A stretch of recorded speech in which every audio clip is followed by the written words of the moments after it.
Live from the WTXL studios, this is ABC 27's News at Noon.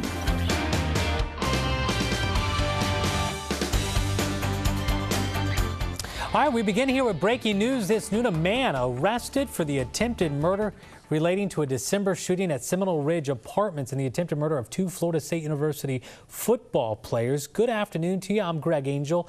Thank you for joining us. Here's what we know. According to our media partners, the Tallahassee Democrat, Teron Addison arrested yesterday in connection with the shooting of Tim Pruitt. Addison is being charged with attempted murder. He's currently being held in the Leon County Jail. He had been sentenced in June of 2012 on unrelated burglary charges. We're told this involves several members of Florida State University players. Again, a shooting, attempted murder charge here, stemming back to a shooting at Seminole Ridge Apartments in December. We're gathering more details for you, and we'll have them up online shortly, WTXL.tv, and of course more for you tonight on the news at 5. Other major happenings here today. Big changes on the way at Florida State University. And in about an hour from now, Florida State University's Board of Trustees are going to be poised to name a new interim president. That individual is going to be taken over on a temporary basis when current president Dr. Eric Barron leaves. He's scheduled to step down on April 2nd after being named last month to the top job at Penn State University. Now, the process will then begin to find a new permanent president. We'll have continuing coverage for you on their decision as it happens online. Again, WTXL.tv and later tonight on the news at 5. Other news here at noon, and one person is now listed in critical condition after being hit by a car in Suwannee County. The crash happened here on State Road 51. This is just north of 133rd Drive. Here's what troopers are telling us. Around 10:25 last night, a car was going north on State Road 51 when it hit a pedestrian. That person, identified by troopers as 33-year-old Daniel Fitzgerald of Live Oak, apparently walked out in front of the car. Fitzgerald now being treated at Shands Hospital in Gainesville. The crash is still under investigation. Tallahassee police, meanwhile, asking for your help to solve a deadly hit and run. We first told you about this story on February 15th. Two people hit by a car outside the Top Flight nightclub on Osceola Street. Well, Twayla Reagan was killed. A second person, Anthony Gibson, badly injured. Investigators again turning to the public for information to solve this case. They're looking for a car, a dark-colored Chevy Impala. We're told it's model year 2007 to 2009. They say there would also be front-end damage to the grille, headlights, and side view mirrors. If you happen to have any information, be urged to call the Big Bend Crime Stoppers, 850-574-8477. We're going to move north now to Valdosta, where two men are facing charges accused of selling marijuana, and a whole lot of it. Investigators say they found Stacy Blackwell and Quentin Hall with about $1,600 worth of marijuana, scales, and packaging materials. Both now facing a series of charges. They're being held this noon in the Lowndes County Jail. A quiet day on tap for lawmakers at the Florida Capitol here during the first week of the legislative session. No major committee meetings scheduled for today, but lawmakers have already hit the ground running on both sides, passing a number of different bills this week, some relating to the use of medicinal marijuana for sick children. Yesterday, a House committee voted on party lines to approve the expansion of the school voucher program. Lawmakers are also going to be dealing with a budget that includes $1.3 billion surplus. You can find continuing coverage of this year's legislative session up on our website, WTXL.tv. The Florida Supreme Court has ruled that the Florida Bar Association cannot admit undocumented immigrants. That court ruling denying Florida State University law student Jose Samperio's admission to the Florida Bar, even after he's already passed the exam. The court ruled that federal law prohibits undocumented citizens from obtaining professional licenses. Samperio came to the U.S. from Mexico with his parents when he was 9 years old. Family ended up staying in the U.S. after their tourist visa expired. Samperio plans to appeal the ruling. Well, we'd like to know what you think. Where do you see this heading? Does this case have any potential to change things for undocumented citizens? Let us know what you think. You can weigh in on our Facebook and Twitter page. Join the conversation here. Just search WTXL Tallahassee. National civil rights leaders going to be joining others on Monday at the Florida Capitol to rally against Florida's controversial Stand Your Ground law. Reverend Al Sharpton from the National Action Network is going to be joined by members of the family of Trayvon Martin, Jordan Davis, and Emmett Till. He was a teen from Chicago that was beaten. The group is going to be gathering at about 9:30 a.m. at the Civic Center on Monday morning. They're going to begin a march there. They will march up to the Florida Capitol in their hopes, they say, of persuading the legislature to take another look at Florida's controversial Stand Your Ground law. Tallahassee police also going to be helping out in the effort with some road closures from 9:30 until 1 p.m. West Madison Street, from Macomb Street to Adams Street, South Duval and West College Avenue, all going to be closed on Monday, again from 9:30 a.m. until 1 p.m. May impact your lunch commute. So if you have to travel in the area, you're being urged to give yourself a little bit of extra time. The Rose Queen Beauty Pageant coming up this weekend in Thomasville, Georgia. Very own Casanova Nurse is going to be one of the judges for it. Pageant's taking place Saturday, 7:30 p.m. It's going to be held at the Thomasville Municipal Auditorium on East Jackson Street. So be sure to stop by, say hello, and take part there. We got the details again up on our website, WTXL.tv. Hoping good luck to all those taking part to become the new Rose City Queen. We've got a sunny queen here in studio. Her name, Michelle Rotella. And boy, are you living up to the title of Sunshine Queen by bringing us, finally, can I say? Finally. We're still seeing the clouds, though, around the capital city. But, yeah, hopefully, as we head towards the later afternoon hours, we will clear out of this. And you can just see it. It's a white blanket across the region right now, and that's really preventing our temperatures from getting too warm. So look at that. Everyone feeling the chill. Even at the noon hour, you are still in the 40s no matter where you go.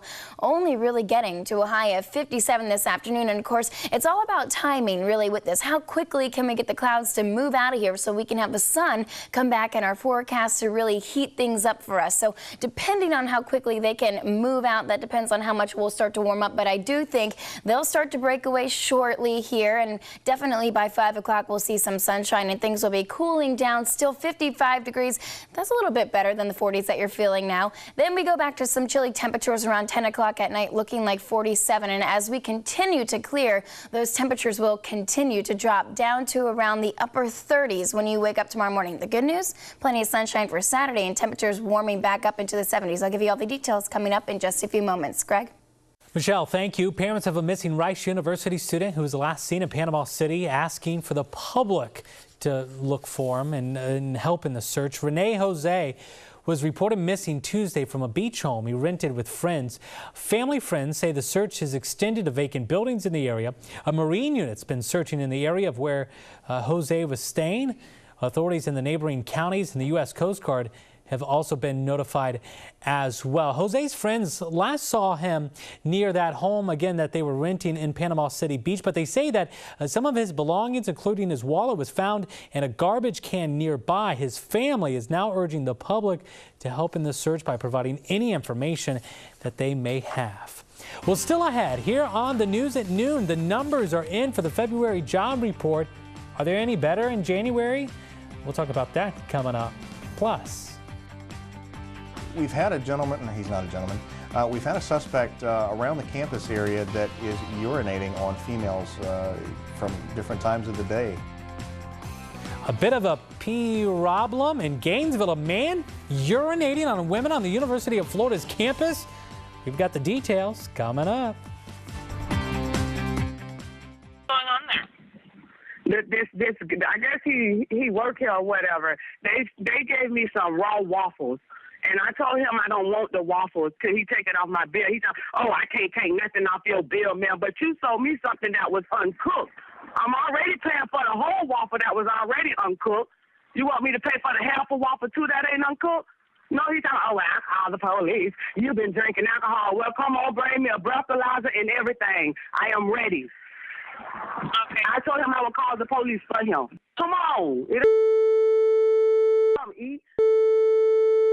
Come on, man. All right, go ahead and send an officer out to help help you all sort this out, okay? But just so you know, it's going to be a civil matter between you and the business, but we can definitely come out there to dispute, okay?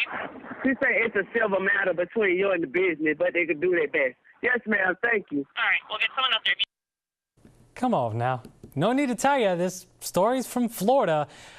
Tampa, Florida woman getting a bit of 911 etiquette, as you heard there, after calling 911 because she was served raw waffles. Cops say, you know, not going to send anybody out there. It is actually also put out, not to embarrass the woman, but as a PSA, Tampa police say half the calls they get to 911 are calls like that and not emergencies. So they're reminding people to use 911 only in, you know, life or death situations. All right, now at noon. A guy has been walking around town urinating on women in public. Are you stunned by that? Going to the bathroom on that. All right, yeah, you heard that right. A man going around on the University of Florida's campus peeing on women. Police in Gainesville say the incident's actually been going on for about a month now. That the man randomly walks up to women and begins to relieve himself. The local police find it a little, well, funny. In one of the reports, the female victim actually felt him bump into her once or twice before he began urinating. Wow. There's no easy way to just say that straight-faced either.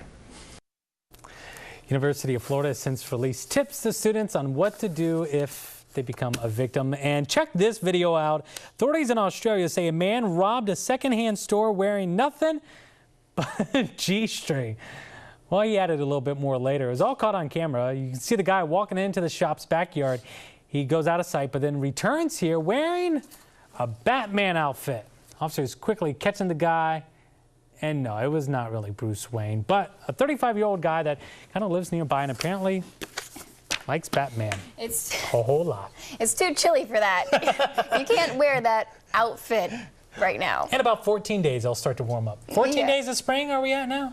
We're still in the countdown. We're so close. It's almost there. But actually, this week in the 70s, that will help make it feel like that. So maybe then you could try that kind of an outfit out. I'm not sure. Definitely maybe a weekend ahead to the beach. We'll have high pressure dominating the region, so plenty of sunshine. But take a look right now. Live tower cam showing you some low-level clouds around the region, really preventing us from getting too warm. So once again, we're dealing with some chilly temperatures around the region, and dew point sitting there at 37, so humidity at 74%. Still a little bit muggy out there, but high pressure will be moving in tonight, and that will start to really clear us out. And that means temperatures once again will drop. But the rain, it has finally moved out of the region. Titan radar showing you we are clear right now. Just a small little speckle of a shower really to mention there in Franklin County. Other than that, drying up very nicely. Temperatures in the 40s all across the region. Once those stubborn clouds move out, the sun will come out, and that should help really warm us up. But look at this low. You can just see the center of circulation really, and that's continuing to push up the eastern seaboard. As it does, we get the wraparound moisture like we had for this morning. Now we're drying out, but we are still seeing some thick cloud coverage throughout the entire region. Good news is high pressure will move in. As it does, like I mentioned, temperatures will drop, so a chilly start to Saturday, but plenty of sunshine in the forecast throughout the entire day and also throughout the day on Sunday. And with that clockwise flow, we get the southerly winds, and of course that makes it warmer, so temperatures going back above average. This cold front that you see here looking like a weak front, and it will start to dissipate before it really hits the region. So really no rain to worry about in the forecast for the weekend. We don't even talk about it again until Wednesday. So that's a sigh of relief for you, right? Forecast and Focus showing you we are clear throughout the afternoon and evening hours. Here Saturday morning, a few high clouds. Other than that, plenty of sunshine. It will feel so nice out there. But today, yes, it is chilly and below average. 57 degrees, breezy and chilly. Winds coming out of the north, bringing down some colder air, and that breeze will continue into the evening, so making it feel just a little bit cooler. But when you wake up tomorrow morning, the good news is all the winds dying down. Showers have been wrapping up now around the Big Bend coast. We'll continue to see that clearing too. Sea is still around 3 to 5 feet and occasionally up to 6 feet, and still a moderate chop there around the bays and inland, and a chilly day out there. A few scattered showers that we had earlier, all of that coming to the end, and the UV index actually went up a little bit because of the sunshine that we will be receiving in the afternoon. So take a look at the 7-day. This is what we're working with. It's a chilly day here, but we jump up to the 70s, which is average for us now this time of year tomorrow, and then daylight savings, we lose the 3-hour sleep there, but at least we're back in the mid-70s, and this warming trend, it just keeps continuing into the week. And you know what? Like I said, the next rain chance, maybe there on Wednesday. Other than that, it will start to feel like spring. Finally. Looking pretty good right there. Of course, you lose an hour of sleep this weekend. Make sure you set the clocks back. Or spring forward is what you got to do. Spring it forward, 1 hour. All right, we're back in about 2 minutes. Stay with us. I know, I keep thinking of the fall back and spring forward. And